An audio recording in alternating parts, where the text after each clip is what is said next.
दान मांगने आयो, हम दान देंगे।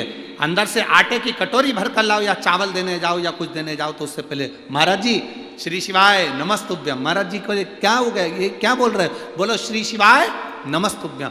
आटा दो उसके पहले श्री शिवाय नमस्तुभ्यम होना चाहिए। चावल दो उसके पहले श्री शिवाय नमस्तुभ्यम होना चाहिए। भंडारे में भोजन कराओ, रोटी दो, पूड़ी दो, सब्जी दो, चावल दो, उसके पहले श्री शिवाय नमस्तुभ्यम होना चाहिए। खाने से पहले श्री शिवाय नमस्तुभ्यम होना चाहिए। हम जो अन्न खा रहे हैं वो अन्न किसी का भी हो, हमारे अंदर जाकर पवित्रता का भाव करे और हमारे हृदय में भक्ति का संचार करे।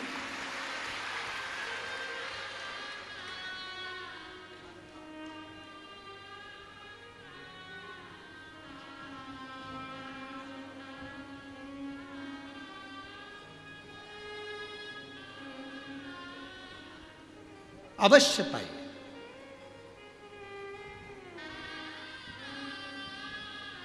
महाराज राजा सुदक्षण न्याय करने के लिए बैठे थे। न्याय देने से पहले उनके मुख से निकला हुआ मंत्र का स्मरण सुख देता। एक दिन राजा सुदक्षण घोड़े पर सवार होकर मृगा करने के लिए वन में पहुंच गए, रास्ता भूल गए, मार्ग भूल गए। राजा सुदक्षण मार्ग से भटक गए।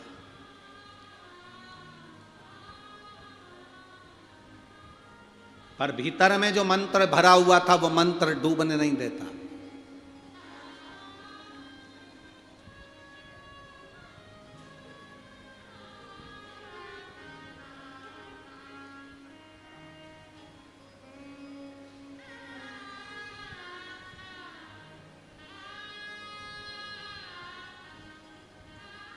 हमारा तो केंद्र में बैठे हुए सनातनियों से केवल इतना सा निवेदन है,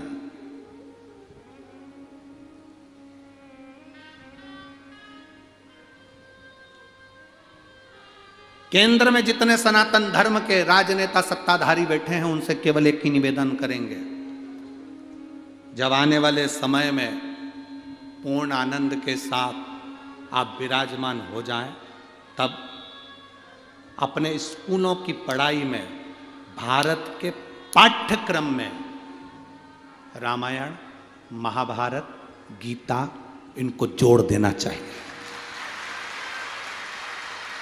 भारत के पाठ्यक्रम में छोटे छोटे बच्चों के दिल में राम कृष्ण, क्योंकि हमने जो पढ़ा, आपने भी पढ़ा होगा, हमने भी पढ़ा, हमने जो पढ़ा केवल ये पढ़ा औरंगजेब कौन था,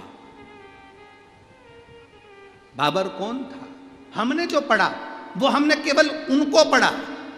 आने वाले भारतीय पाठ्यक्रम में, भारत की इस विद्या में रामायण, गीता और महाभारत होना चाहिए, जिससे नवयुवक बच्चे पढ़कर विद्वत हो कि कृष्ण कौन है, राम कौन है, भगवान राम का आनंद क्या है, वन जाने पर उन्होंने किससे मिलन किया, शबरी के दरवाजे पर बैठकर झूठा बेर खाया, ये पाठ्यक्रम में होना चाहिए। छोटे छोटे बच्चों के हृदय में वो चीज पहुंचना चाहिए।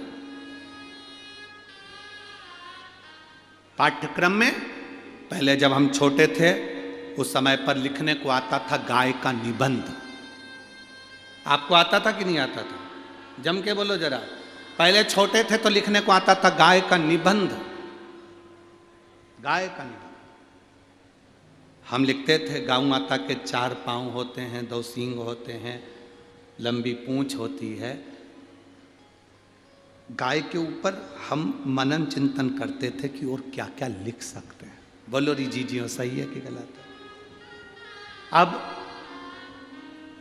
पाठ्यक्रम में से गौ माता का निबंध हटा दिया।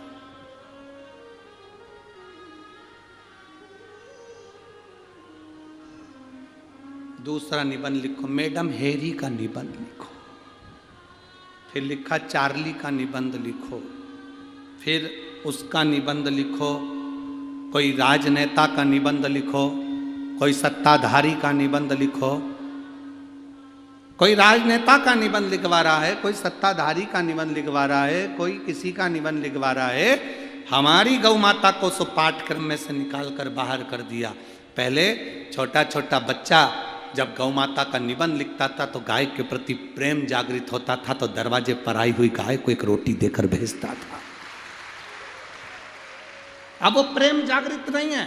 अब हम कह रहे हैं गौ माता की रक्षा करो, बच्चों से कह रहे हैं गौ माता की रक्षा करो, गौ माता की सेवा करो, बच्चों के अंदर अंदर से फीलिंग ही नहीं आ रही है। कुत्ते के प्रति फीलिंग आ रही है पर गाय के प्रति बच्चों के अंदर फीलिंग नहीं आ रही है। बिल्ली के प्रति, कैट के प्रति, डॉग के प्रति उनकी फीलिंग आ रही है पर गौ माता के प्रति फीलिंग नहीं आ रही है। उन्होंने तो सोच लिया गाय दूध देती है, बस अपने यही काम में आती है, और गाय दूध देना बंद कर दे तो घर से निकाल दे। मैं पूरे महाराष्ट्र को धन्यवाद देता हूं कि आपके यहां साल में एक बार बेल की पूजन होती है जिसको पोला कहते हैं। आज भी भले ट्रैक्टर आ गए, फसल बोने के लिए ट्रैक्टर काम कर रहे हैं, ट्राली आ गई, गाड़ी आ गई, सब कुछ आ गया, पर महाराष्ट्र की पवित्र भूमि पर इसलिए कहते जय महाराष्ट्र, इसलिए कहते जय महाराष्ट्र क्योंकि महाराष्ट्र की पवित्र भूमि पर पोला के दिन बेल की पूजन होती है, बेल को खड़ा कर कर पूजा जाता है। आज भी किसान भले ट्रैक्टर रख लेगा, किसान ट्राली रख लेगा, पर वो बेल जरूर रखता है क्योंकि हमारे घर की पूंजी है ये नंदी, ये बेल, ये धर्म का प्रतीक है, इसकी पूजन होना चाहिए।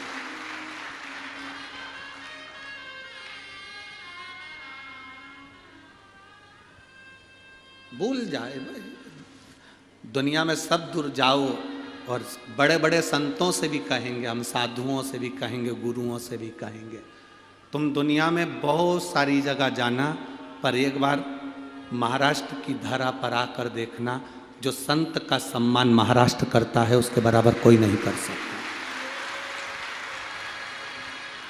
जो संत का सम्मान, साधु का सम्मान, गुरुजन का सम्मान जो महाराष्ट्र करता है वो कोई नहीं कर सकता।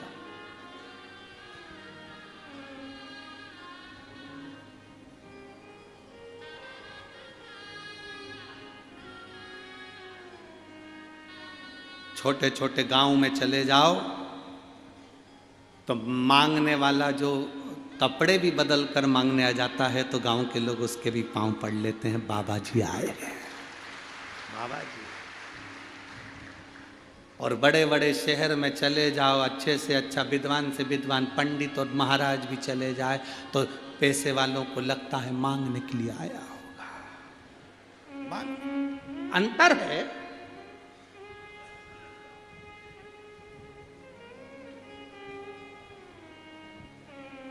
शहर में संत को भी मंगता समझा जाता है और गांव में मंगते को भी संत समझा जाता है। ये रीति है, ये रीत है। बड़े बड़े शहरों में कोई संत, कोई साधु सन्यासी चले जाए, किसी के घर में तो लगेगा मांगने आया होगा, कुछ लेने आया होगा। गांव में कोई मंगता भी चले जाए, भैया दे दो दे दो, उसको भी संत समझते। बाबा जी बैठो, भोजन करो, प्रणाम करा, नमन करा, साधुता। क्योंकि ये महाराष्ट्र की पवित्र भूमि संतों की भूमि है। संत एकनाथ, संत ज्ञानेश्वर, संत तुकाराम, संत नामदेव, मुक्ताबाई, ये पवित्र भूमि कोई साधारण है जिस भूमि पर संतों ने जन्म लेते रहे और इस पवित्र भूमि से ऐसा ज्ञान दिया कि दुनिया का कोई व्यक्ति उसको बस केवल धारण कर ले। संत ज्ञानेश्वर एक बार बैठे हुए थे, संत ज्ञानेश्वर बैठे हैं, एक महिला आ गई संत ज्ञानेश्वर के पास।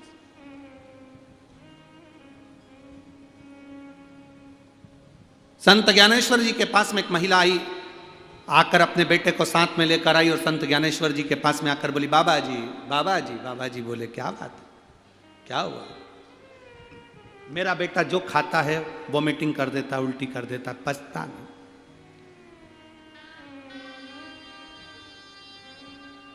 बाबा जी इसके लिए कुछ बता दो। संत ज्ञानेश्वर ने कहा, मैं कल उत्तर दूंगा, तुम ले जाओ। बेटे को लेकर मां चली गई, बेटे को लेकर मां गई। दूसरे दिन मां फिर आ गई, बाबा जी मेरा बेटा कुछ भी खाता है उल्टी करता है। संत ज्ञानेश्वर ने उस मां के बेटे को अपने पास में बुलाकर कहा, बाबू आप मीठा ज्यादा खाते हो, गुड़ ज्यादा खाते हो? उस बच्चे ने मुंडी हिलाकर कहा, हाँ गुरुजी, मैं गुड़ ज़्यादा खाता हूँ। अब मत खाना हो, आज से गुड़ खाना बंद कर दे तू। अब तो नहीं खाएगा मीठा ज़्यादा, क्योंकि तू मीठा ही मीठा खाता है तो तेरे शरीर में मिर्ची कोई काम नहीं कर रही, नमक काम नहीं कर रहा। अब तो नहीं खाएगा। नहीं, उसने मुंडी हिला। महिला को गुस्सा आ गया। महिला को गुस्सा यह आया कि बताओ, इतनी सी बात बोलना थी तो मैं कल आई थी जब ही बोल देते। जब इतनी सी बात मेरे बच्चे को बोलना था कि गुड़ मत खाओ, इतनी सी बात को बोलने के लिए दूसरे दिन बुलाने की जरूरत क्या थी? इतना पैसा लगा कर आई, पैदल चलकर इतनी दूर आई। बताओ, इतने बड़े महात्मा जी हैं, बोलना ही था तो कल क्यों नहीं बोला? महिला के मन में ये बात पेट में दुख रही थी तो महिला ने कह दिया महाराज जी से, महाराज जी, संत ज्ञानेश्वर बैठे थे और कहा, महाराज जी मुझे आपकी एक बात अच्छी नहीं लगी। संत ज्ञानेश्वर ने पूछा, कौन सी? ये बात आपने मेरे बच्चे से कहा कि गुड़ मत खाना, ये बात आप कल नहीं बोल सकते थे, मुझे आज बुलाया बोलने के लिए। संत ज्ञानेश्वर जी ने कहा महिला से, माँ तो कल जब बच्चे को लेकर आई थी ना, मेरे पास में कटोरा भर के गुड़ रखा हुआ था, मेरे पास में गुड़ रखा हुआ था, और मैं तेरे बच्चे को खाने के लिए मना करता तो तेरे बच्चे के दिल में आता, गुरुजी खुद तो गुड़ खा रहे और मुझे मना कर। गुरुजी खुद तो गुड़ खा रहे और मुझे मना कर रहे। इसलिए संत ज्ञानेश्वर ने कहा, मां तेरे जाने के बाद कल से मैंने इस गुड़ का त्याग कर दिया था, क्योंकि मैं पहले छोड़ूंगा तब तो बच्चा छोड़ेगा, हम सुधरेंगे तब तो युग सुधरेगा। ये संत है महाराष्ट्र के, ये पवित्र भूमि के संत है, साधु हैं, सन्यासी, तपस्वी, साधक, उपासक। कोई साधारण है क्या? पहले खुद छोड़ो तब दूसरे को कहो।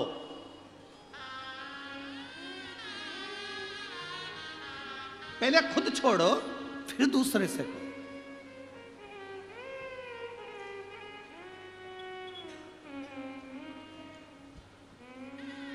अपनी जिंदगी पर जो बीता होता है और शंकर ने जो दिया होता है वही आप लोगों के बीच में परोसा जाता है।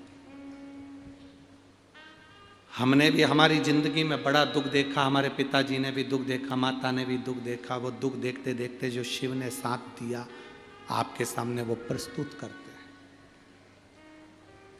उस समय पर बाबा भोलेनाथ जब हमको साथ दे सकते हैं तो क्या आपको नहीं दे सकते? क्या आपको नहीं देंगे? पहले खुद भजन करो फिर दूसरे को प्रेरणा दो कि तुम भजन करो।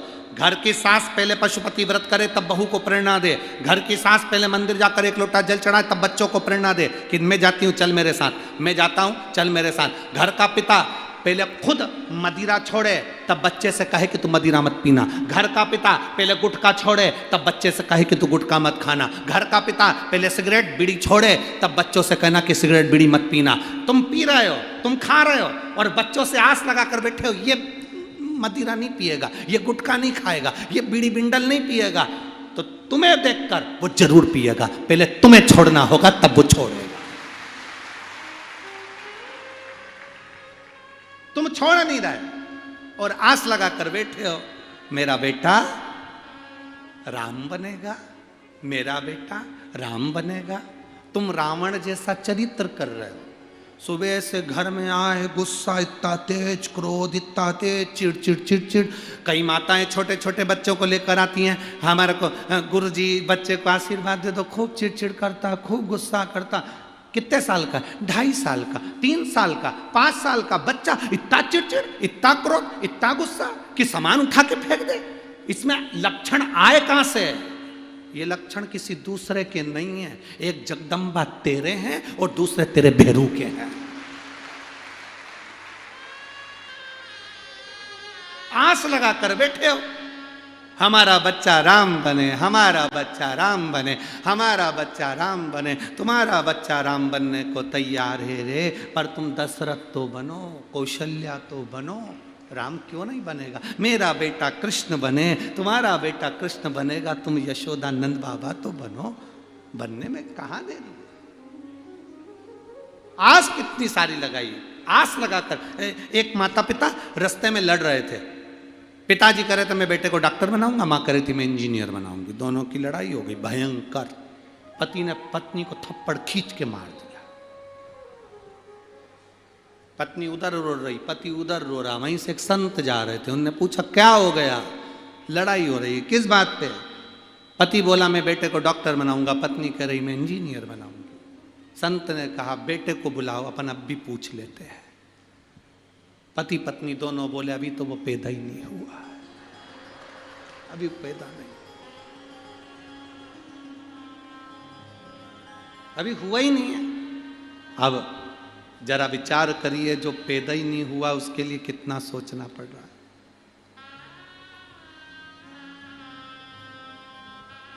जो पैदा ही नहीं हुआ उसके लिए कितना सोचना। हम आस लगा कर बैठे हैं हमारा बच्चा राम बनेगा, हमारा बच्चा खूब ये करेगा वो करेगा। बच्चों से पूछा तो जाए क्या कर रहे हैं। आज के जमाने में जरा सा बच्चों को टोक दो, बच्चे गुस्से में लाल हो जाते हैं। ये गुस्सा आया कहां से? तुम्हारे पास से। जैसा देखेगा बच्चा वैसा करेगा। एक माँ ने अपने बेटे से पूछा बेटा क्या कर रहे हो? बेटा बोला माँ पढ़ रहा। वाह, मेरा बेटा पढ़ रहा है। क्या पढ़ रहे हो? माँ तुम्हारी होने वाली बहू के मैसेज पढ़ रहा हूं।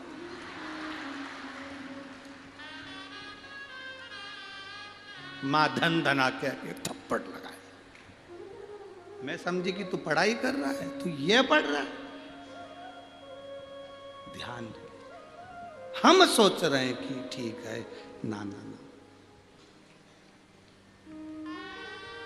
थोड़ा सा पाठ्यक्रम में हमारे भी भगवान की ये रामायण गीता महाभारत के कुछ संवाद हमारे भारत की पाठ्य किताबों में पाठ्य पुस्तकों में होना चाहिए, जिससे आने वाली पीढ़ी हमारी सनातन धर्म की ओर प्रखर होती चली जाए। धर्म की अधर्म का, प्राणियों में विश्व का। अब विश्व का कल्याण होगा ये निश्चित है, और उसमें पाठ्यक्रम में थोड़ा थोड़ा ये गीता रामायण हमारे शास्त्रों का होना जरूरी, बहुत जरूरी। पहले माताओं आपसे पूछूं एक बात, आप लोग उत्तर दोगे? ए मेरी जलगांव की जीजी और मेरे जीजाओं, आप सब उत्तर देना। पहले आप जानते थे क्या कि शंकर जी के इस शिवलिंग में अशोक सुंदरी का स्थान कहाँ पर है? पहले आपको मालूम था क्या? पहले आपको मालूम था कि गणेश कार्तिकेय का स्थान कौन सा है? पहले आपको मालूम था क्या शंकर जी के ऊपर जो जल गिरता है वो शंकर जी की 5 लड़कियां हैं, जया, विषहरा, शामरी बारी, दौतली, देव? पहले आपको मालूम था कि फुलेरे का महत्व क्या होता है? ये सब चीजें जब हम अध्ययन में आए, ये सब चीजें जब हमने पढ़ना प्रारंभ करा, हमारा अध्ययन करना प्रारंभ करा, तब हमको मालूम पड़ा कि अशोक सुंदरी का स्थान कौन सा है, 33 कोटि देवताओं का स्थान कौन सा है, कहाँ जया, विषहरा, शामरी बारी, दौतली देव का स्थान है, कहाँ गणेश जी और कार्तिकेय का स्थान है, कहाँ हम नहीं जानते थे कि वो पीला रोड के डिवाइडर पर जो पीला कनेर का फूल लगता है, क्या वो शिव जी को इतना प्रिय है? हम तो चले जाते थे थूकते हुए, मुंह में तंबाकू खाया, पीक दान जैसा रोडों पर थूकते हुए चले जाते थे। जब हमने कनेर के फूल का महत्व जाना तो पूरे डिवाइडर पर टार्च लेके फूल ढूंढते फिरे कि भगवान को चढ़ाना। महत्व को जिस दिन जान गए उस दिन हम फूल को ढूंढने चले, नहीं तो हमारी दृष्टि में तो ये फूल बेकार था, कोई काम का ही नहीं था।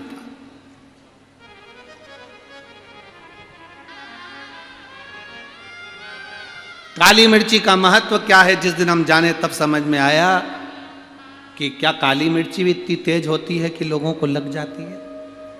तब समझ में आया कि काली मिर्ची क्या है, नहीं तो लाल मिर्ची तो देखी थी। क्या श्री शिवाय नमस्तुभ्यम मंत्र की मूलता है? क्या एक लोटे जल में ये ऊर्जा आ जाती है। एक लोटे जल में वो आनंद का सुख आ जाता। हमने जपा, स्मरण किया तो मालूम। आज सबसे बड़ी प्रसन्नता की बात यह है, भारत की भूमि पर पूरे विश्व में, भारत में ही नहीं विदेश में भी आज प्रसन्नता इस बात की होती है कि लोग अब कहीं इधर उधर आडंबर में, ढोंग ढकोसले में कोई नहीं फंस रहा। सब शंकर जी के मंदिर में एक लोटा जल चढ़ाने जा रहे। अब ढोंग ढकोसले में कोई नहीं जाता, आडंबर में कोई नहीं जाता। अब कोई इधर उधर भटकता नहीं है कि किसी के यहाँ जाएंगे, कोई घूमेगा, बताएगा, फिर वो हमको बोलेगा कि तुम्हारे घर में ये दुख है कि तकलीफ। ना ना, आज के जमाने में तकलीफ है, शिव जी का मंदिर है। दुख है, शिव का मंदिर है। बीमारी है, शिव का मंदिर है। कष्ट है, शिव का मंदिर है। जाओ बाबा की शरण में जाओ। आज के समय में लोग शिव है और उसके सिवाय कुछ। भटकना छोड़ दिया लोग। अब राजा सुदक्षण, कामदेश के राजा सुदक्षण चले मार्ग से, भटकते भटकते भटकते भटकते जब मृगा करने के लिए चले तो वन में से मार्ग भटक गए। मार्ग भटके एक ऋषि के, एक मुनि के आश्रम में पहुंच गए। मुनि के आश्रम। अब जब मुनि के आश्रम में पहुंचे तो राजा सुदक्षण नीचे उतरे। उनको बहुत प्यास लग रही थी, बहुत भूख लग रही थी। उन्होंने प्रणाम करा। मुनिवर के आश्रम में जैसे ही गए तो मुनिवर तो ध्यान साधना में लीन थे। ध्यान साधना।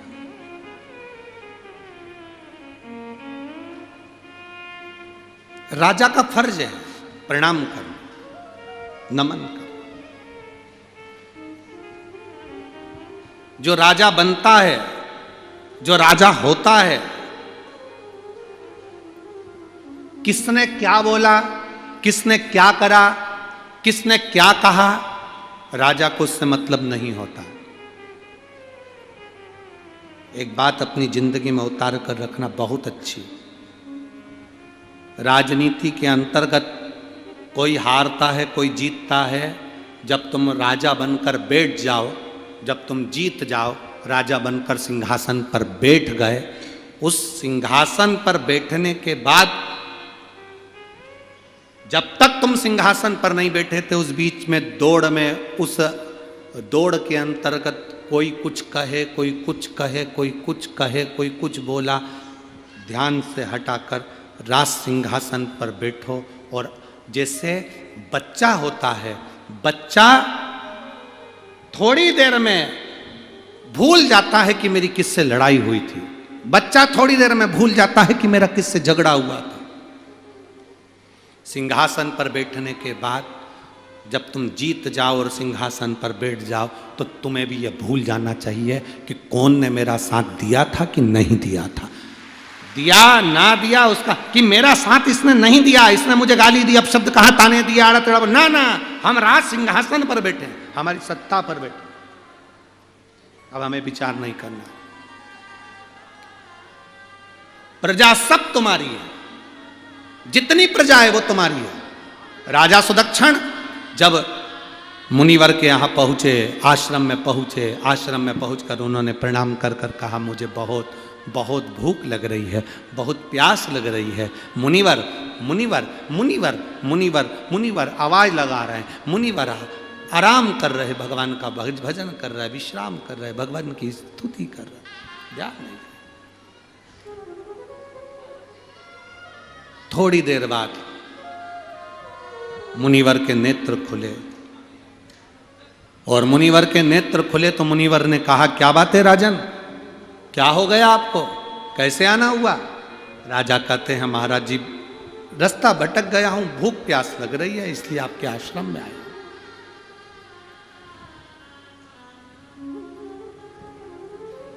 भूख प्यास लग रही है इसलिए आपके आश्रम में आया हूं।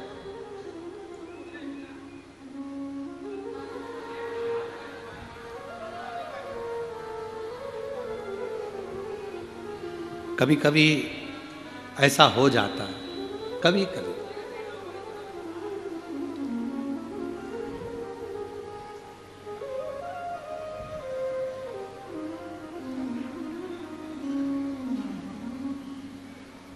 अब वो कभी कभी स्मरण में आ जावे।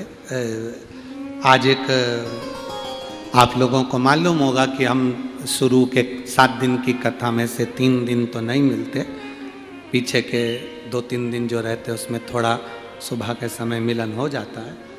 तो आज एक भाई आए ऊपर और पहले कोई मिलकर चले गया, कोई चले गया, फिर एक आए, माला लाए थे, हमने उनको पहना दी, प्रणाम करा। उन्होंने कहा गुरुजी आपसे कुछ चाहिए। हमने कहा बोलो क्या चाहिए। हमने कहा श्री शिवाय नमस्ते। नहीं नहीं ये तो हो गया, पर आपका जो भोजन बना है ना, उस भोजन में से हमको थोड़ी सी सब्जी और रोटी दे दो। अब हमने कपिल महाराज जी से कहा जाओ अंदर मूंग की दाल और रोटी जो रखी है, अब हम बिना घी की तो हम रोटी खावे और मूंग की दाल प्रतिदिन पावे, तो वो अब हम रोटी भी उतनी बनवाते हैं ऊपर जितनी हमको पाना रहती है। 2 रोटी 2.5 रोटी जो पाले सो तो पाले। अब वही कटोरे में उसन कर कपिल महाराज जी रख दिए मिसका कि गुरुजी अभी सबसे मिलकर आएंगे, भोजन पाएंगे और विश्राम पाए। हमने कहा उसमें से लाओ, तो वो उसमें से लाकर उन्होंने उनको चम्मच भर दिया। अब वो बोले इसमें तो नमक नहीं है। हमने कहा कि ये तो बाबा का प्रसाद है, जो महाराज बना देते हैं वो पा लेते हैं, इसमें नमक नहीं है। हमने कहा बस यही तो बात है, आज तक महाराज जो बनाया हमने उसमें आज तक नहीं कहा कि इसमें नमक है कि नहीं है। जो प्रसाद मिला ठाकुर जी को भोग लगा वो पा लिया। आप जिस दिन प्रसाद में से नमक ढूंढना बंद कर दोगे, उस दिन शिव आपके भीतर स्वयं आकर बैठना प्रारंभ। हम क्या ढूंढ रहे हैं, हम क्या प्राप्त कर रहे हैं? कथा में आने से पहले कई लोग ऐसे होते हैं जो ये देखते हैं कि यहां बैठूं कि वहां बैठूं, वहां बैठूं कि वहां बैठूं, किस स्थान पर जाऊं, किस स्थान, किस जगह पर जाऊं बैठने। शिव महापुराण की कथा कहती कोई स्थान मत देखिए, जहां तुमको जगह मिल जाए वहां बैठ जाओ। शिव कथा का रसपान तुम्हारी कानों में जाना चाहिए, तुम्हारे कर्ण में जाना चाहिए और कथा को सुनो। आरती हो, कर्पूर गौरम हो, प्रणाम करो, भूमि की रज को मस्तक लगाकर अपने घर पर चले जाओ। मेरा बाबा खुद तुम्हारे पीछे पीछे तुम्हारे घर तक चले। हम कुछ ढूंढने के लिए आए हैं। अगर हमें ढूंढना है तो हम शंकर को ढूंढे, नमक को नहीं। हमें ढूंढना है तो हम भगवान शिव को ढूंढे, आसन को नहीं। हमें ढूंढना है तो हम शिव को ढूंढे, हम ये ना ढूंढे।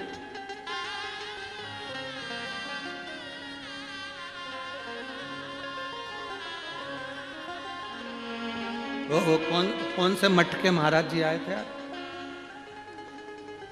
वहां कहाँ से आए हुए थे वो? आशीष के स्मरण में होगा। कौन से मठ के थे वो? वहाँ के महाराज जी आए भुसावल से, तो भुसावल से आए हुए थे। तो वो भुसावल से आए तो उनको मालूम था गुरुजी 10:30 बजे महाप्रसाद पावे सो, तो भुसावल से आए। तो उन्होंने आते से ही कहा हम कुछ नहीं लाए हैं, केवल बैंगन का भरता लाए।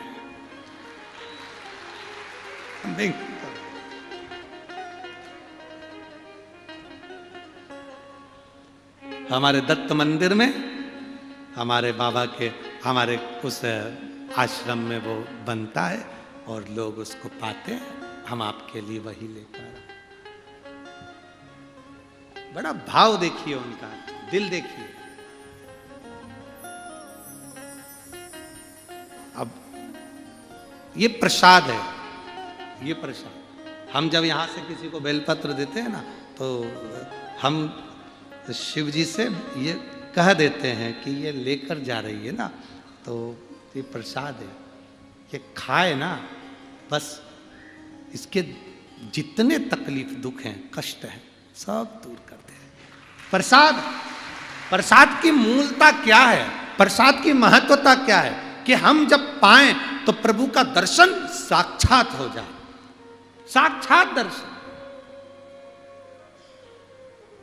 साक्षात दर्शन। अरे भाई, कोई करोड़ों की पूंजी से, धन से, वैभव से नाम नहीं होता, धन और वैभव से नाम नहीं होता। एक संत थे, वो संत एक गांव में गए और गांव में गए तो उन्होंने कई लोगों ने उनको भोजन करने बुलाया तो उन्होंने मना कर दिया, मैं भोजन करने नहीं जाऊंगा किसी के यहाँ। क्यों? मैं केवल भोजन लखपति के घर में करता हूं।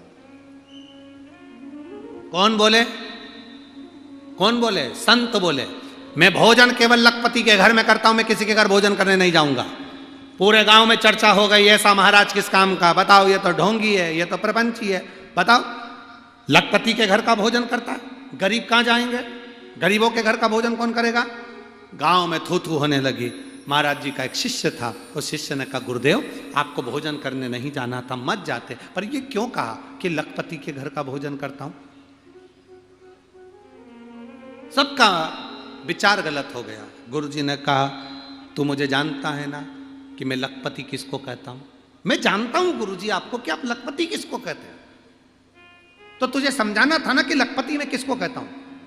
संत की वाणी को समझना कठिन है, संत जो बोलता है उसकी वाणी को समझना सबसे कठिन काम है। संत कहते हैं तुझे समझाना था कि मैं लखपति किसको बोलता हूं। अरे गुरुजी मेरी बात कौन समझेगा, मैं जानता हूं कि आप लखपति किसको कहते हो, जिसने एक दिन में 1,00,000 बार भगवान का नाम लिया हो, तुम भोजन उसके घर में करते हो, वो लखपति है। धन से कोई लखपति नहीं होता। जो भगवान का भजन 1,00,000 बार कर ले एक दिन में, वो गुरु कहते हैं मैं उसके घर का भोजन करता हूं। कोई धन से लखपति है तो वो शून्य है, वो भिखारी है। जो भजन से लखपति है वो करोड़पति है, भजन से लखपति है।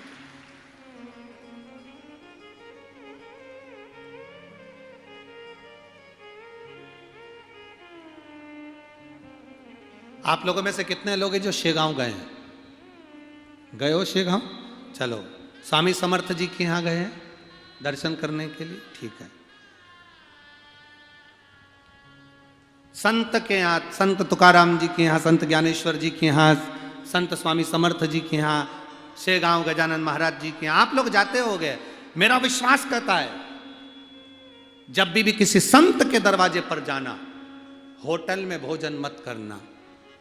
संत के यहाँ जाकर भले 20, 25, 50 रुपए की थाली मिले, आश्रम का फ्री में मिले, उसमें नमक हो ना हो, स्वाद हो ना हो, पहले उस आश्रम का भोजन ग्रहण करें।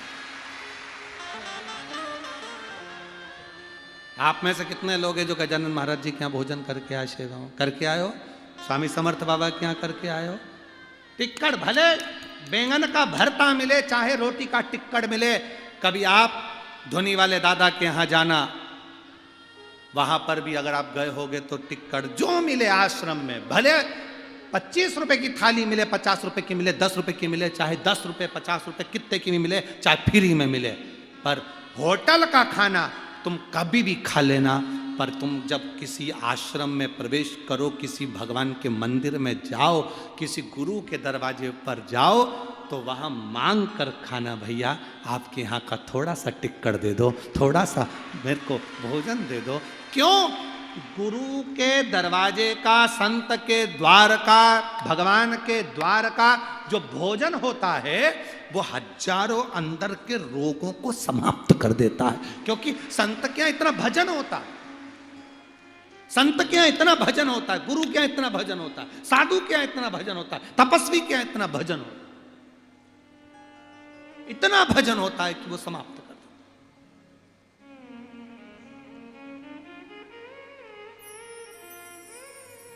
गुरु के यहाँ इतना भजन होता है कि वो रोग समाप्त। हम मंदिर जाते हैं, मंदिर में जाने के बाद, आरती होने के बाद जल छींटते हैं, छींटते कि नहीं छींटते? क्यों छींटते हैं? मंदिर में जो जल रखा रहता है, आरती के समय पर घंटी बजती है, भजन गाते हैं, स्मरण करते हैं, मंदिर के उस जल के अंदर उस वाणी का कंपन आ जाता है। वो कंपन जब फेंका जाता है, छीटा जाता है, तब जीवात्मा को उससे तृप्ति अनुभव होता है, उसका मोक्ष होता है, उसका सुख अनुभव होता है। राजा सुदक्षण पहुंचे, राजा सुदक्षण और महाराज राजा सुदक्षण जब महाराज मुनिवर के सामने जाकर कहते हैं मुझे भूख प्यास लगी है, मुनिवर ने कहा राजन तुम्हें भूख प्यास लग रही है? हाँ लाओ मैं फल लेकर आता हूं। अंदर गए, संत ऋषि गुरुवर के घर में जो मिल जाए, उसमें नमक है ना है, स्वाद है ना है, संत ऋषिवर गुरुवर के दरवाजे से जो मिल गया उसे पा लिया, उसे पा लिया। संत गुरु के दरवाजे से जो मिल गया उसे पा लिया, उसे पाया।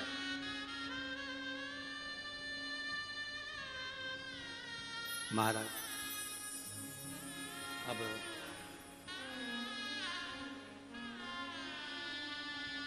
कई लोग कुबेरेश्वर धाम आते हैं, सीहोर बहुत सारी होटलें खुल गई हैं, बहुत सारे लोग ढाबे हैं, सब दूर।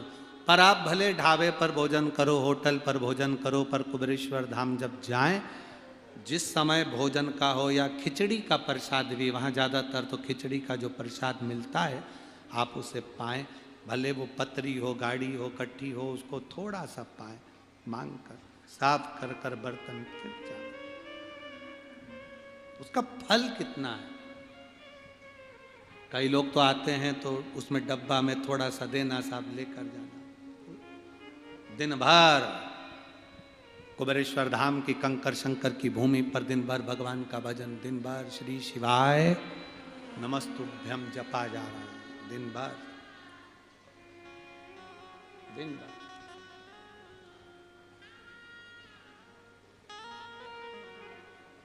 जपो। संत के यहां, साधु के यहां, गुरुजन के यहां कुछ पाए। राजा सुदक्षण मुनिवर के यहां जाकर कहते हैं मुझे भूख लगी है। कोई आपसे कहे कि गुरु के घर का ना खाइए, कोई आपसे कहे कि मंदिर का ना खाइए, कोई आपसे कहे, आप इतना सा कहना मंदिर का धन नहीं खा रहे, हम गुरु का धन नहीं खा रहे, हम तो गुरु से मांग कर उसके मुख का जो अधरामृत है, उसके भजन का जो अधरामृत है, वो हम मांग इसलिए रहे हैं कि हमारे भीतर के विकार रोग समाप्त हो जाए, भीतर की तृष्णा समाप्त हो जाए, भीतर की तृष्णा। अब राजा ने मुनिवर को, ऋषिवर को यह नहीं बताया कि मैं ही सुदक्षण हूं।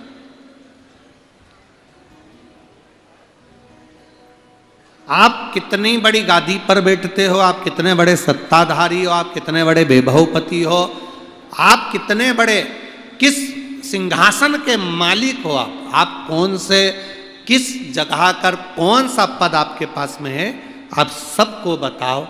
आपका पद, आपका गौरव आप सबको बताओ, पर दो जगह पर अपना पद कभी मत बताओ। एक अपने घर की माता पिता को और दूसरा अपने गुरु को अपना पद कभी मत।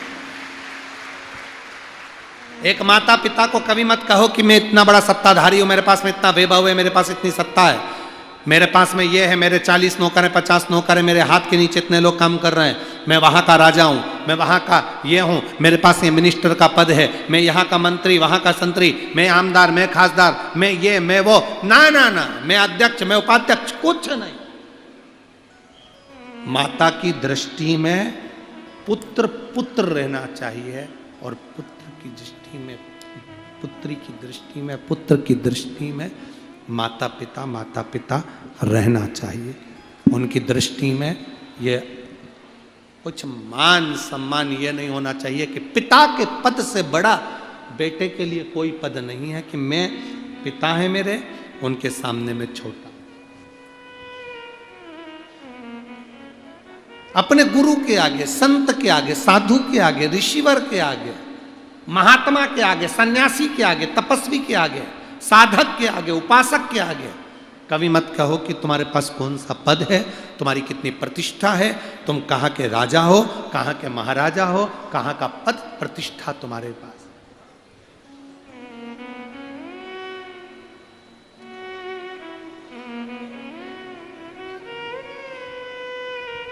किसी गुरु से मिलने के लिए जाना तो कभी मत कहना, कई लोग कहते हैं साहब इनको पहचानते हो आप, कौन है ये, इनको पहचानते हो, बहुत हमारे नगर के ये, हमारे नगर के वो, इनको नहीं जानते। अब वो तुम्हारे नगर के होंगे, हमें क्या करना। बोले जी जी सही है कि गलत, अपने को क्या करना, तुम्हारे नगर के हैं, तुम जान सकते हो। हाँ हम जाने तब जब वो नगर के तो हैं, तुम कह रहे हो हमारे नगर के ये हैं, हमारे नगर के वो हैं, हमारे नगर के ये हैं, हम जब जाने, जब इतने शिव भक्त आए हैं उनको एक गिलास पानी पिला दे तो जाने कि हाँ कोई है।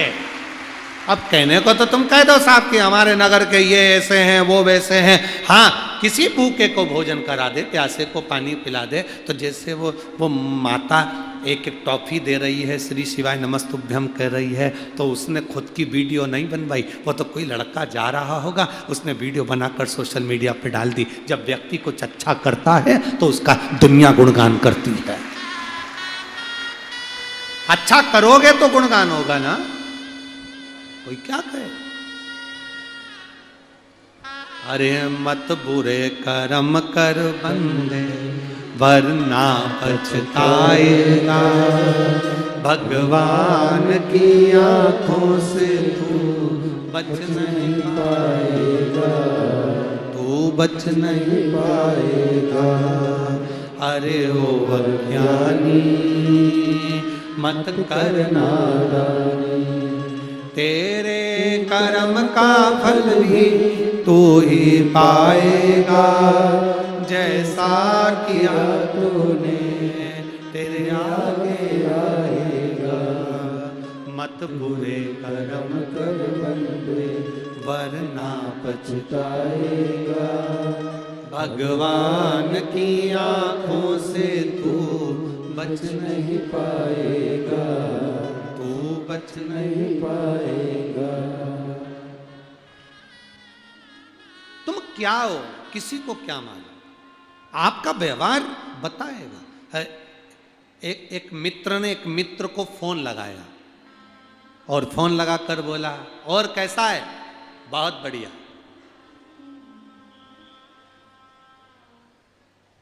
पूछा क्या कर रहा है, दोस्त बोला खा रहा हूं।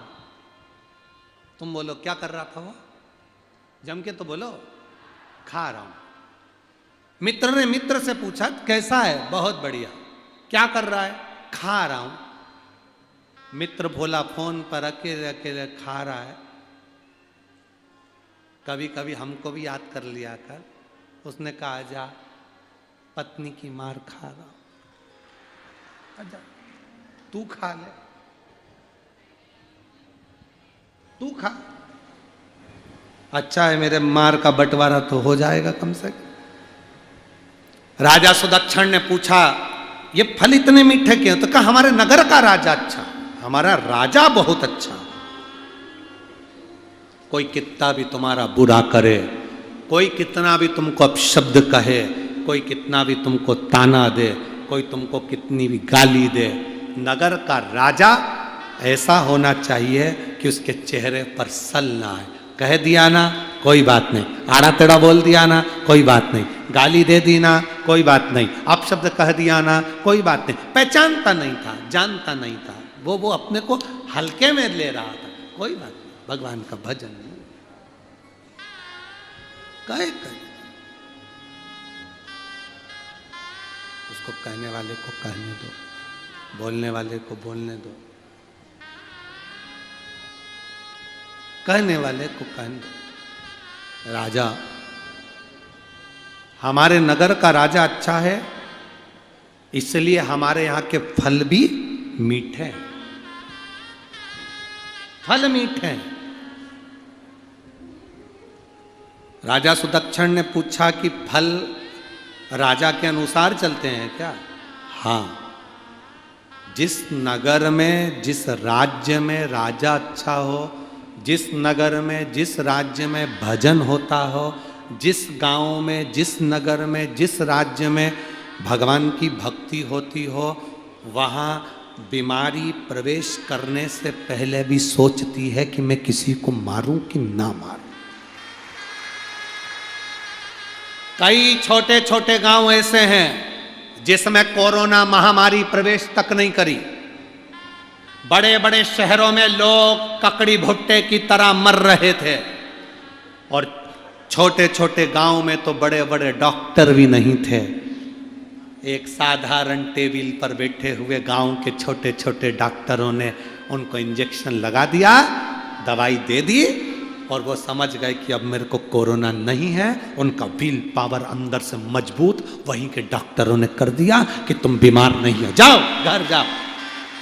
वहीं के डॉक्टर बहुत छोटे डॉक्टर, जिनका बड़ा हॉस्पिटल नहीं, बड़ी क्लिनिक नहीं, टेबल लगाकर बैठे थे छोटे छोटे गांवों में। जाकर उन्होंने कहा, साहब मेरे को स्वाद नहीं आ रहा, मेरे को सर्दी हो रही है, देखो कहीं मुझे कोरोना तो नहीं हो गया। वहाँ के डॉक्टर ने हाथ लगाया, नब्ज देखी, इंजेक्शन लगा कर कहा, कुछ नहीं है, कोई तुम्हें कोरोना वोरोना नहीं है, जाओ घर पर बढ़िया जोरदार सब्जी वब्जी बनाओ, तड़केदार, खूब खाओ डपट के, और अपनी ज़िंदगी अच्छे जियो। उसको मालूम पड़ गया कि मुझे कोरोना नहीं है। अगर उसको डॉक्टर डरा देता, कोरोना है, सबसे अलग रहना, दूर रहना, बात मत करना, कमरे में पड़े रहना, दरवाज़ा बंद कर लेना, मालूम पड़े और अकेला पड़ पड़ पड़ पड़ पड़ पड़ पड़ पड़।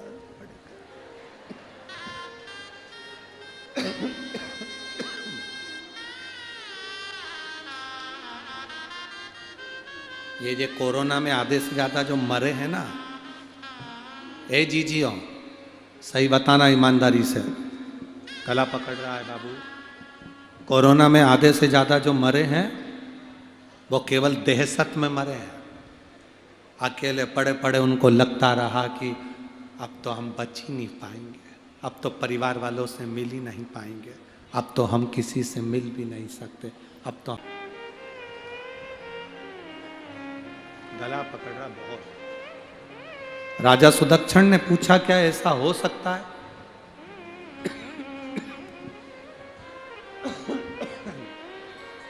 क्या ऐसा हो सकता है कि राजा के व्यवहार से फल मीठे हो सकते हैं? राजा के व्यवहार से क्या फल मीठे हो सकते हैं?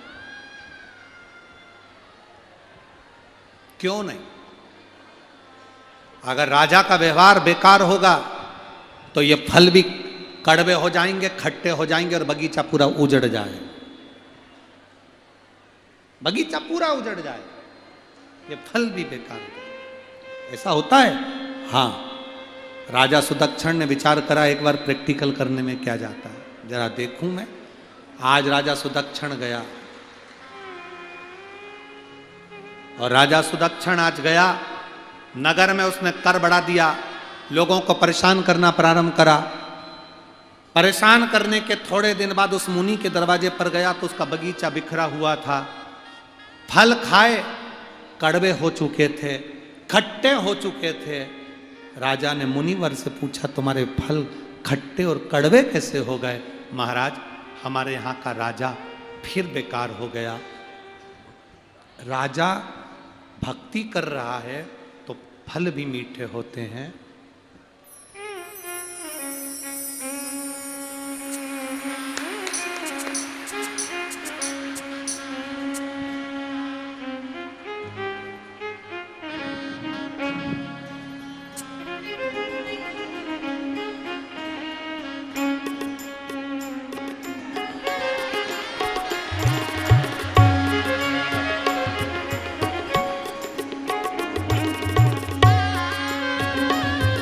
बाईस वर्ष के बाद संतान हुई है। एक बार जोरदार ताली बजाए बाबा की कृपा। शिव तत्व है। क्या व्यवहार से फल मीठा हो सकता है? ब्रह्मा के पास एक डायरी है, भगवान विष्णु के पास एक डायरी है, चित्रगुप्त महाराज जी के पास एक डायरी है, धर्मराज के पास एक डायरी है, विधाता के पास में एक डायरी है। सबके पास में स्वयं गणेश जी महाराज भी एक डायरी अपने पास में रखते हैं। माँ जगतजननी माता सरस्वती भी एक डायरी अपने पास रखती है। माँ गायत्री भी अपने पास में एक ना एक डायरी रखती है।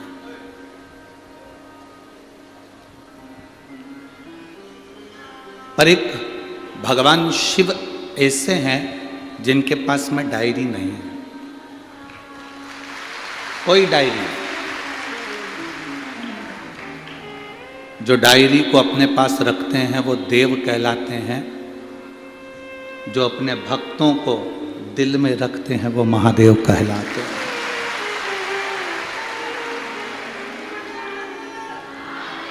उनके पास में कोई डायरी नहीं है, उनके पास में लिखने के लिए कोई जगह नहीं, आवाज क्लियर नहीं हो रहा है, उनके पास कोई डायरी नहीं है, उनके पास कोई पेन नहीं है, वो अपने दिल पर, अपने हृदय पर लिख लेते हैं। अपने मन पर, अपने दिल पर जो लिख लिया लिख लिया, जो भक्त उनके दिल में आ गया वो आ गया। अब उसको लिखा नहीं जा रहा, उसको लिखना नहीं। और ये हमारा विश्वास कहता है, ये हमारा भरोसा कहता है, ये मेरा विश्वास कहता है कि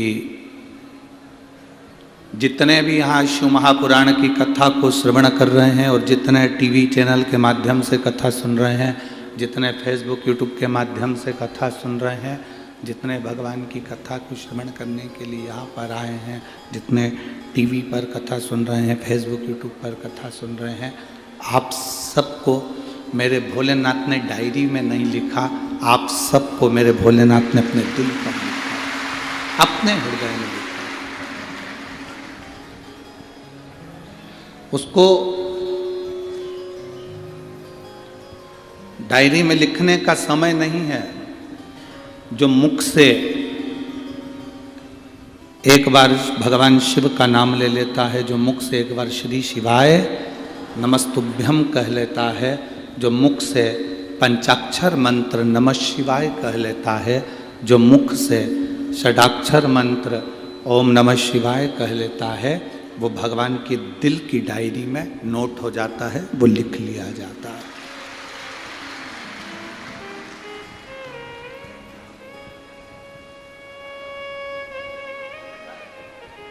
फिर वो शिव का हो गया, शिव उसके हो गए।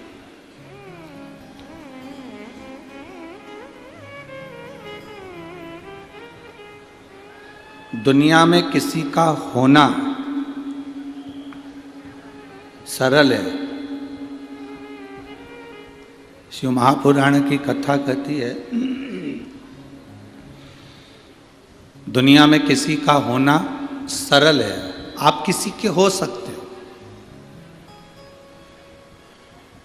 आपने कह दिया मैं तो तुम्हारा हूं, मैं तो उनका हूं, मैं तो उनका हूं, मैं तो उनका हूं।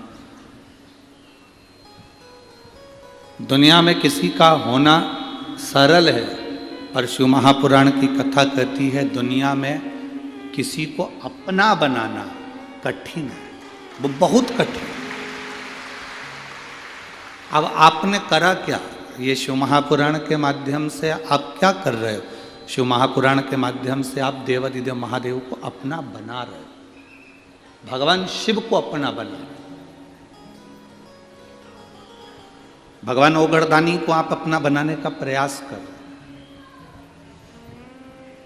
एक शिव महापुराण में कामदेश के राजा का बड़ा सुंदर चरित्र कहा गया।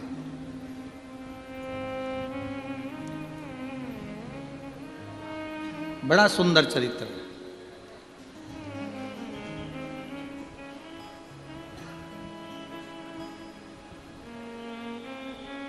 कामदेव का राजा था, शिव महापुराण में उसका नाम आता है सुदक्षण।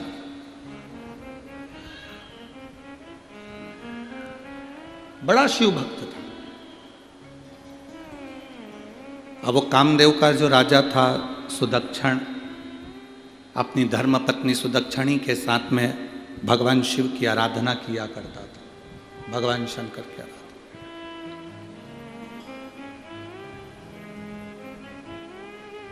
उसका एक नियम सबसे ज़्यादा प्रबल था, सबसे भारी उसका एक नियम था कि वो कोई उसके दरवाजे पर, अगर राजा के दरवाजे पर कोई न्याय मांगने आता था या कोई भिक्षा मांगने आता था या उसके दरवाजे पर कुछ मांगने आता था, तो पहले वो सुदक्षिण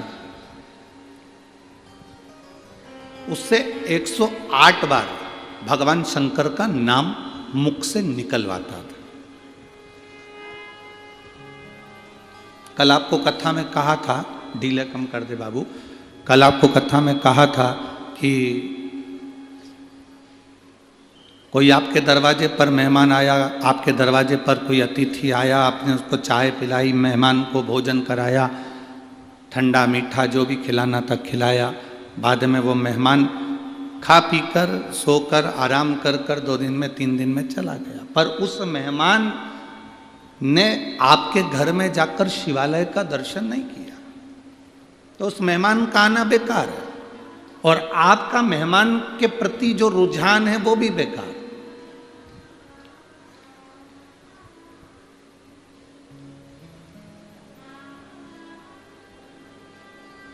शंकर भगवान माता यशोदा जी के यहां पर मेहमान बनकर गए थे एक बार।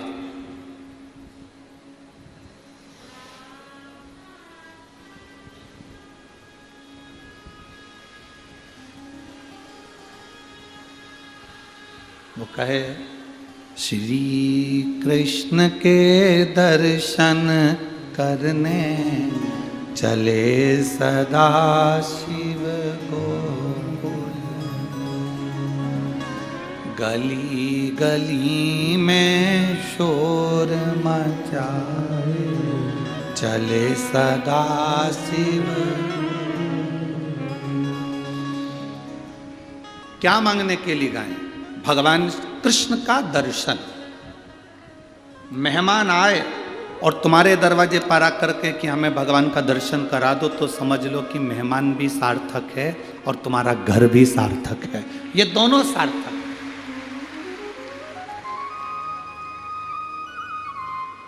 और खाया पिया चल दिया तो कोई बात।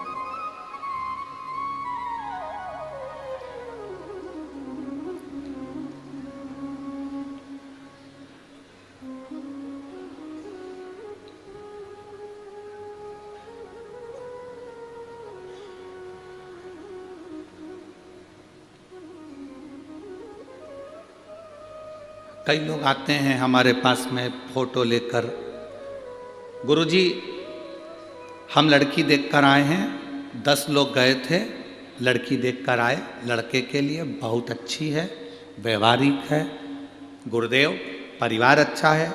हम पूरा घर का व्यक्ति गया था, 10 लोग गए थे, बैठे, जितना पूछा उतनी बोली, लड़की के मुंह से आवाज नहीं आए गुरुजी ऐसी जोरदार लड़की है, आप देखकर बताओ कि लड़के के लिए कैसी रहेगी। उन्होंने फोटो दिया, हमने सिर से लगाया, उनको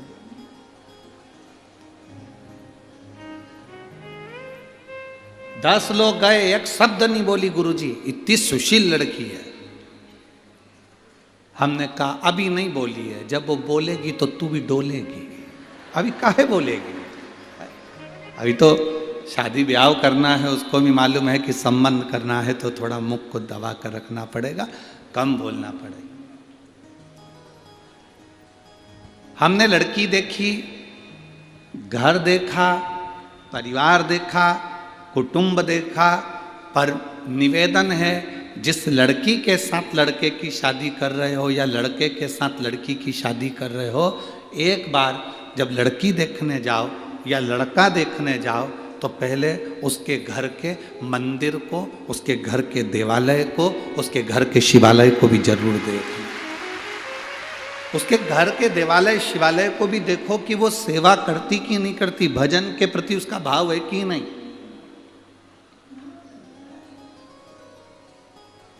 भगवान के प्रति उसकी भक्ति है कि नहीं।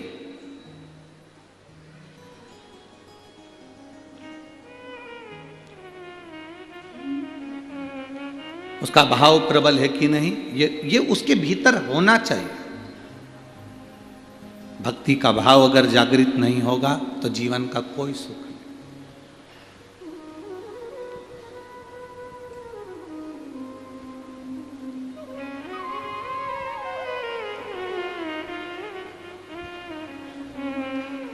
महाराज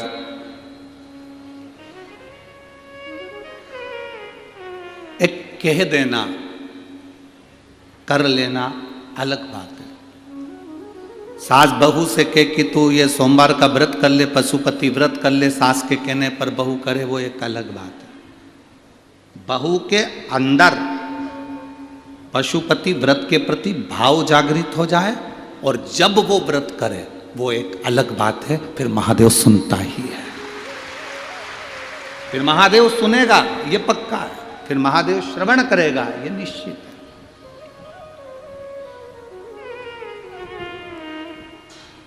आप डांट रहे हो बेटों को तो ये कर ले, माता पिता को प्रणाम करा कर, गुरु जी को प्रणाम करा कर, यहाँ जाया कर, मंदिर जाया कर। आप डांट डांट कर बच्चों को अगर मंदिर भेज रहे हो, डांट डांट कर आप कथा में ला रहे हो, डांट डांट कर आप कहीं लेकर जा रहे हो, तो वो बहुत दिनों तक टिकने वाला नहीं है। वो भजन बहुत दिन तक नहीं टिकेगा। आप में से कितने लोग हैं जिनके पास में जगदीश चौधरी जी गए हों या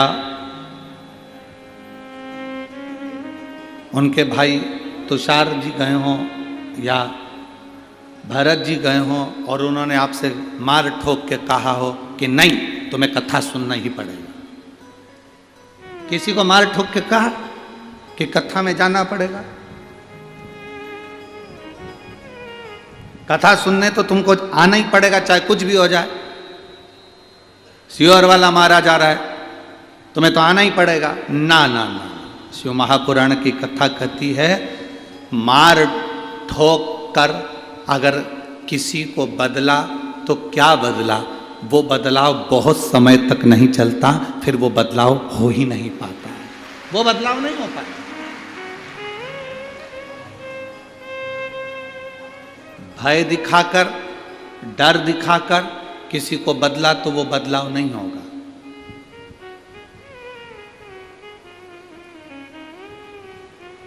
सत्यनारायण भगवान की तुम्हारे यहाँ कथा होती है, किस किस के यहाँ हुई सत्यनारायण जी की कथा? जरा हाथ उठा, हुई सबके यहाँ? रखो।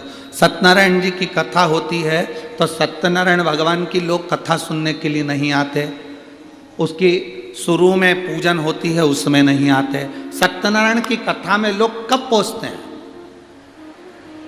जम के बोलो जरा, जब प्रसाद मिलता है। क्योंकि सत्यनारायण की कथा में लिखा है राजा ने प्रसाद का अपमान कर दिया था, इसलिए राजा का राजपाट समाप्त हो गया था।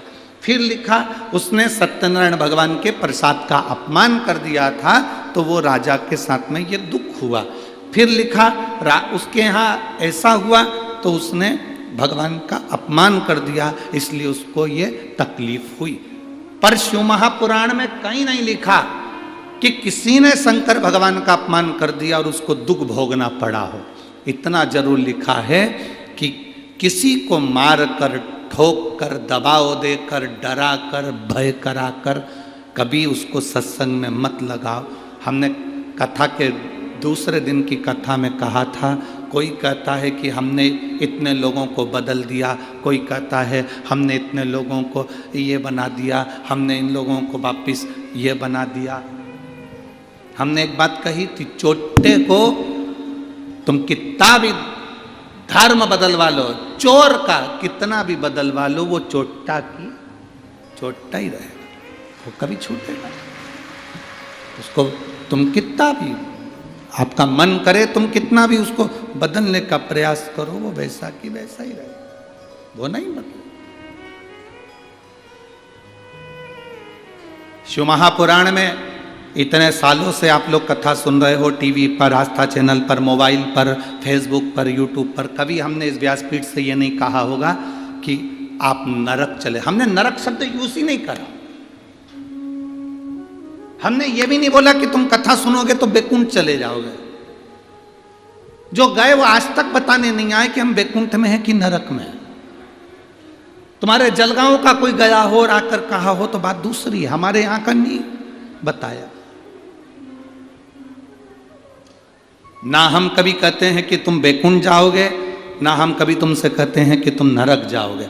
नरक का भय हम नहीं दिखाते, बैकुंठ का तुमको बहुत सारा वर्णन कर दें कि बैकुंठ इतना सुंदर है और तुम उसमें जाके रहोगे, तुम ऐसा काम करो कि बैकुंठ चले जाओगे, तो हम आपको लोभ भी नहीं देना चाहते। ना हम आपको भय देंगे, ना हम आपको लोभ देंगे, पर इतना जरूर कहेंगे कि एक लोटा जल अगर शिव जी को चढ़ाओगे तो तुम्हारी जो ये जिंदगी आज चल रही है, ये जिंदगी सही से चलेगी और आप शिव भक्ति को पाओगे, शिव को प्राप्त करो। भय नहीं दिखाया कभी भी इस व्यासपीठ से, हमने ये लोभ नहीं दिखाया कि तुम बैकुंठ चले जाओगे या तुम अच्छा काम करोगे तो तुम ये ना, तुम अपनी जिंदगी सुधार लो। किसी बेटे को तुम मार ठोक कर अगर थोड़े दिन मंदिर भेज भी दोगे तो वो 15 दिन 20 दिन जाएगा, उसके बाद नहीं जाएगा। किसी बहू को ठोक कर, गाली देकर, अपशब्द कहकर मंदिर भेज भी दोगी। कई माताएं पशुपति व्रत करती है पर डर से करती है। मेरी सास बोल रही है, मेरे रिश्तेदार बोल रहे हैं, मेरी ननद बोल रही थी एक बार करके देख लूं, मेरी पड़ोसन बोली है तो इसलिए करके देख लूं। कर कर मत देखो, तुम्हारा जिस दिन दिल करे, कथा सुनते सुनते जिस दिन तुम्हारे मन में आ जाए कि मेरे बाबा व्यासपीठ से बोले हैं कि पशुपति व्रत करेगी, शिव जी को एक लोटा जल चढ़ाएगी, तो बाबा सुनेगा। जिस दिन तुमने वाणी में शिव को देख लिया, जिस दिन तुमने शिव महापुराण की कथा में शंकर की वाणी में शंकर को देख लिया, उस दिन तुम्हारा दिल कर जाएगा कि अब मुझे व्रत करना है और मेरा बाबा सुनेगा। 5 साल बाद भी संतान हुई हो तो विचार आया होगा भगवान ने दे दी। कितने साल आस लगाओगे आप संतान के लिए? मेरी माता यहाँ बैठी हैं, मेरी जीजी यहाँ बैठी हैं, ईमानदारी से बोलना, संतान के लिए कितने साल आस लगाओगे? 2 साल में हो जाए, 3 साल में हो जाए, 4 साल में हो जाए, 5 साल में हो जाए, 6 साल में हो जाए, 7 साल में हो जाए, 8 साल में हो जाए, 9 साल में हो जाए, 10 साल में हो जाए। 10 साल के बाद कोई आस लगाएगा क्या कि औलाद हो जाएगी? अरे बोलो तो जम के। 10 साल के बाद शादी के 10 साल निकल गए, उसके बाद कोई आस लगाएगा कि अब संतान हो सकती है? फिर भी मन नहीं माना। देवी देवता सारी दुनिया में धोख लगाए, प्रणाम करा, दंडवत करा, साष्टांग करा, कहीं से 12 साल निकल जाए, 13 साल निकल जाए, पर जिसके 20 साल निकल गए हों फिर क्या आस लगाओगे? और 20 साल के बाद भी 24 साल हो गए हों,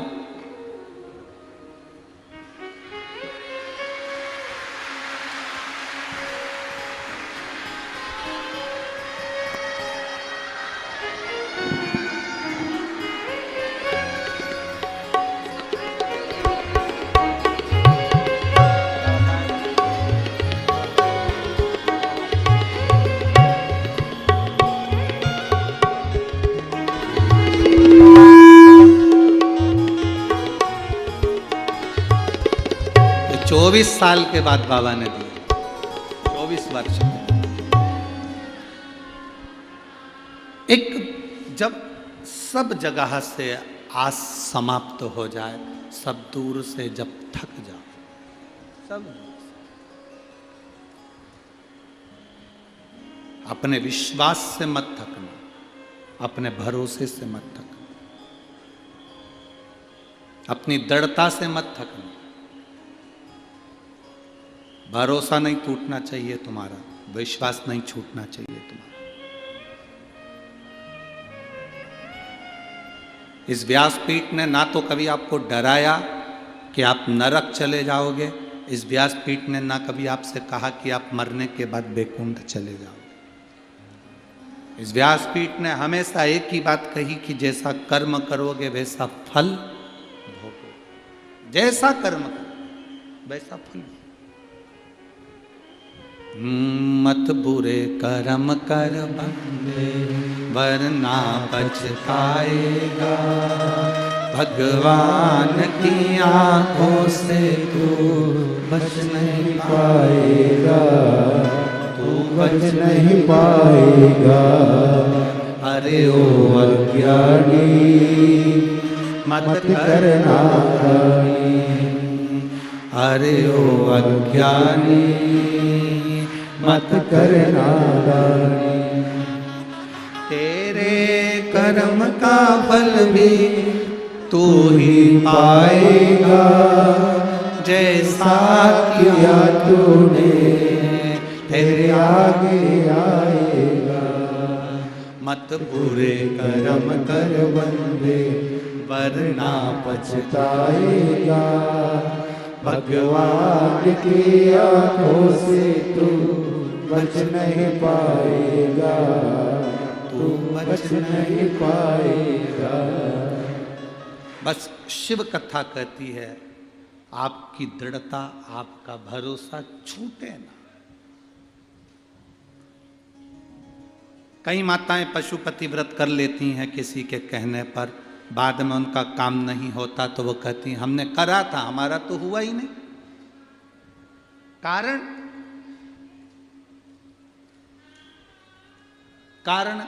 तुम्हारे अंदर विश्वास प्रकट नहीं, तुम्हारे अंदर भरोसा प्रकट नहीं। मेरी जीजियों, कथा सुनते सुनते जिस दिन तुम्हारे अंदर भरोसा विश्वास पक्का हो जाए, उस दिन तुम पशुपति व्रत करोगी या एक लोटा जल भी चढ़ाओगी तो तुम्हारा जो कार्य है वो सफल होकर ही रहेगा। पहले विश्वास तो प्रकट करो।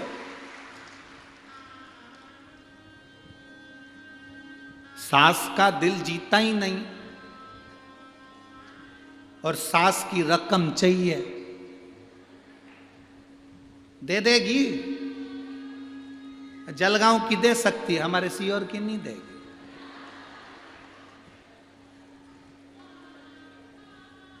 सास का दिल ही नहीं जीता,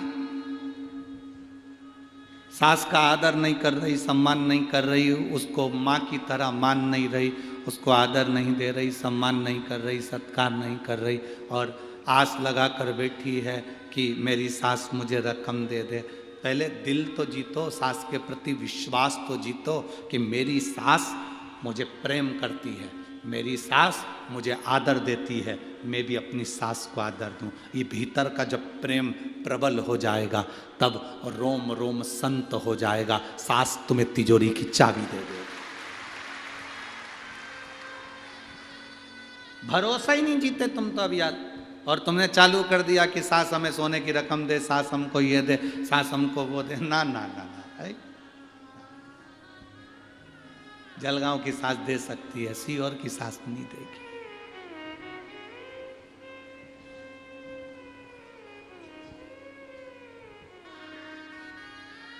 सीहोर की सास से मतलब क्या है? हमारा कुबेरेश्वर महादेव। जब तक उसके प्रति तुम्हारी भक्ति और विश्वास दृढ़ नहीं हो जाता, तुम्हारा भरोसा पक्का नहीं हो जाता, तब तक वो देता ही नहीं। जिस दिन भरोसा हो गया तो सब लुटा देता है। जिस दिन भरोसा पक्का हो गया, दृढ़ता पक्की हो गई, उसने दे दी।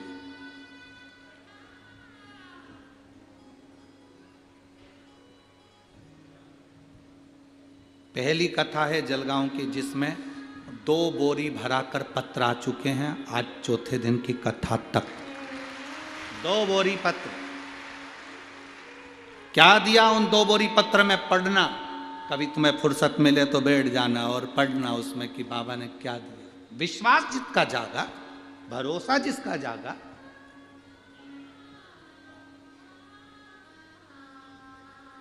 मार मार कर कहा जा रहा है पशुपति व्रत कर ले, सोमवार को लोटा भर के जल चढ़ाया कर, शिव जी के मंदिर जाया कर। अंदर से प्रेम ही नहीं,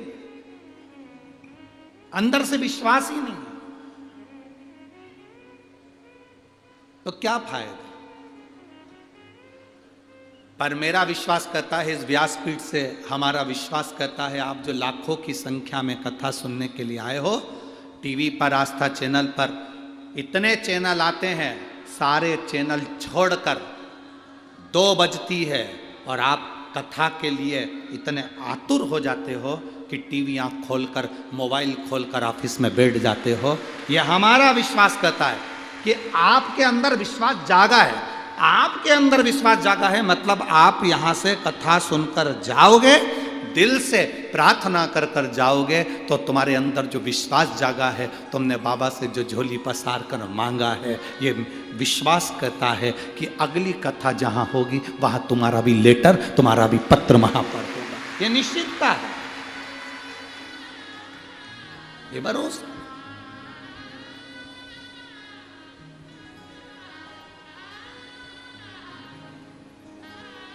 अरे खाली ना जाता कोई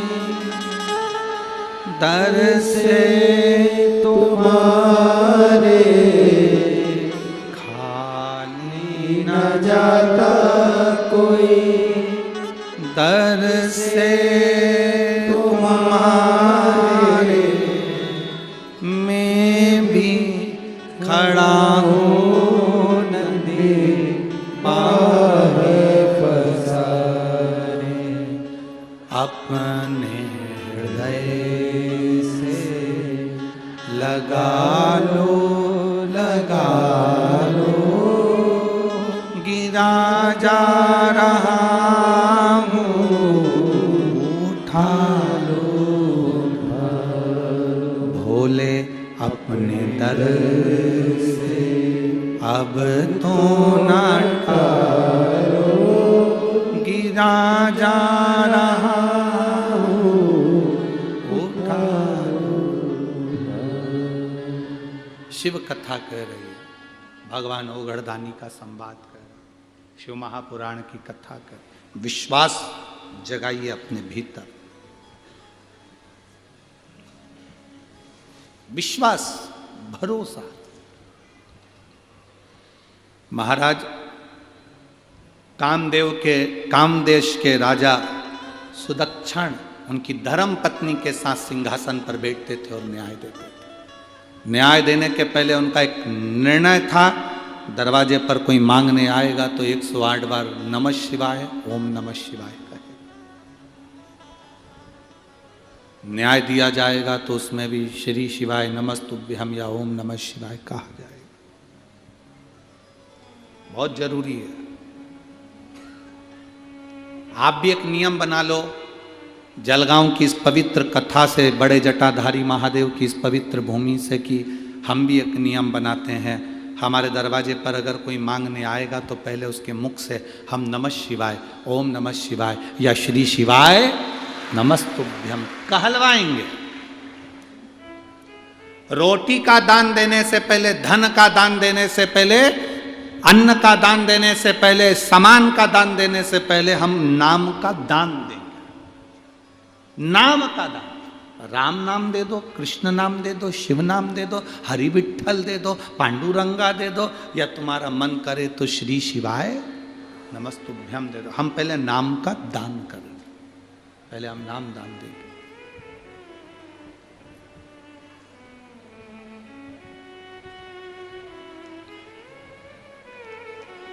क्यों? उसका क्या कारण है? नाम दान देने का उसका कारण क्या है? उसका कारण केवल इतना है कि हमारे घर का जो भोजन लेकर जाएगा, जो भोजन करेगा, शिव भक्ति में वो भगवान का अगर हमारे घर का भोजन करे और उस भोजन उसके शरीर में अगर असर करे तो वो भी दिन भर में 24 घंटे श्री शिवाय नमस्तुभ्यम कहता रहे। भगवान का भजन।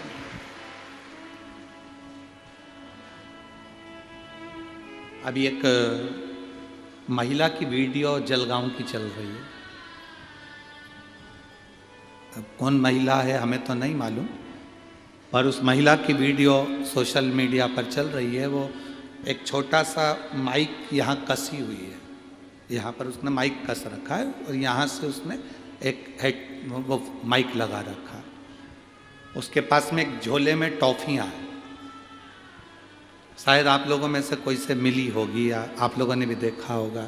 सबसे बोल रही है, पहले श्री शिवाय नमस्तुभ्यम बोलो, श्री शिवाय नमस्तुभ्यम, एक टॉफी निकाल कर दे देती है।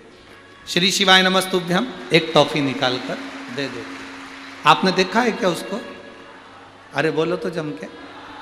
तो वो रोड पे खड़ी हो जाती है, रोड पर। आप लोगों ने देखा है, किसी ने देखा है?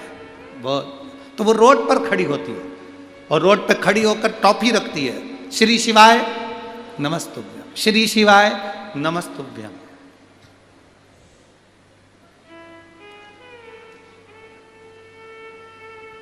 जब सोशल मीडिया पर वो वीडियो चली तब हमने हमारे बच्चों को भेजकर पूछवाया, जरा पता करो कि वो कितनी टॉफी देती है, कितनी टॉफी। तो प्रतिदिन 1008 टॉफी वो लेकर चलती है प्रतिदिन।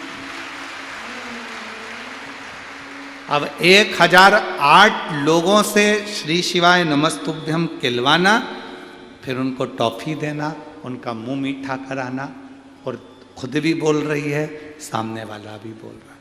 कुछ लोग बाजू में से जा रहे होंगे तो वो भी सुन रहे हैं, सुन रहे। पुण्य कितना, क्या उसका फल खाली हो सकता है?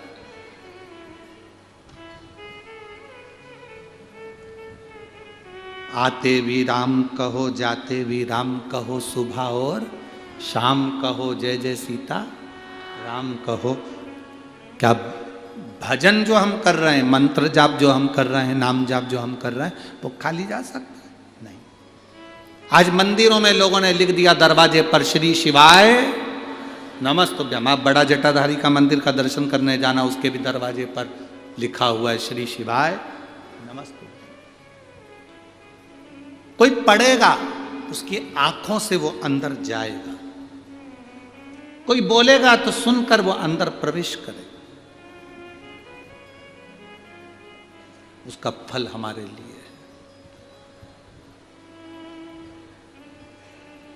उसका फल हमारे लिए है।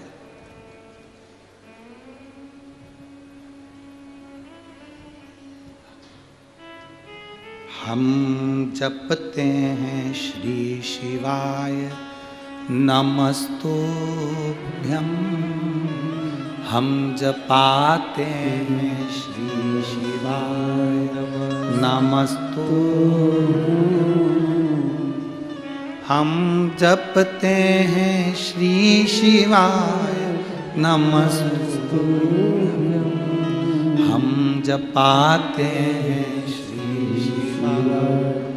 नमस्तुभ्यम। सार दुनिया का श्री शिवाय नमस्तुभ्यम, सार दुनिया का श्री शिवाय नमस्तुभ्यम, हम जपते हैं श्री शिवाय नमस्तुभ्यम, हम जपाते हैं श्री शिवाय नमस्तुभ्यम। हम शिव को हर पल नमन कर रहे हैं। श्री शिवाय नमस्तुभ्यम का मतलब है शिव तुमको नमन है, तुम्हें नमस्कार है।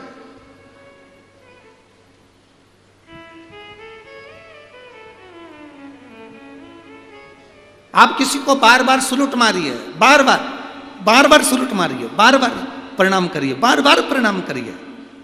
कितनी भी दुश्मनी हो, बार बार उसको प्रणाम करो, नमन करो, दंडवत करो, साष्टांग करो, बार बार उसको नमन करो। कितनी भी दुश्मनी हो, उसके दिल में दया आई जाती है। जब बार बार श्री शिवाय नमस्तुभ्यम कहोगे तो मेरा भोला भी पसीचेगा। हम बार बार प्रणाम कर रहे हैं, बार बार नमन कर रहे हैं।